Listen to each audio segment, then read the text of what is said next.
গোপালগঞ্জে আওয়ামী লীগের বিক্ষোভ কর্মসূচি থেকে সেনাবাহিনীর টহলরত গাড়িতে আগুন দেওয়া হয়েছে। হামলা চালানো হয়েছে সেনা সদস্যদের উপরেও। এতে ৩ জন কর্মকর্তা সহ ৯ সেনা সদস্য আহত হয়। পরিস্থিতি নিয়ন্ত্রণে অতিরিক্ত সেনা মোতায়েন করা হয়েছে। গোপালগঞ্জ প্রতিনিধি একরামুল কবিরের সহায়তায় আরও জানাচ্ছেন মাহিয়া রহমান। ক্ষমতাচ্যুত প্রধানমন্ত্রী শেখ হাসিনাকে দেশ ত্যাগে বাধ্য করা হয়েছে এমন দাবি করে গোপালগঞ্জে বিক্ষোভ করে আওয়ামী লীগ নেতাকর্মীরা। এ সময় সদর উপজেলার গোপীনাথপুরে সেনাবাহিনীর টহল দলের উপর হামলা করে বিক্ষোভকারীরা। এতে আহত হয় সেনা কর্মকর্তা, সংবাদকর্মী ও সাধারণ মানুষ সহ অন্তত ১৫ জন।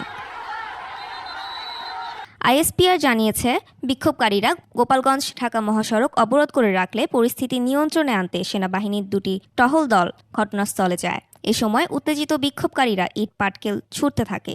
দেশীয় তৈরি অস্ত্র দিয়ে টহল দলের সদস্যদের আঘাত করলে ৩ জন অফিসার, ১ জন জুনিয়র কমিশন অফিসার ও ৫ জন সেনা সদস্য আহত হয়। পুড়িয়ে দেয়া হয় সেনাবাহিনীর একটি গাড়ি, ভাঙচুর চালানো হয় অন্য দুটি গাড়িতে।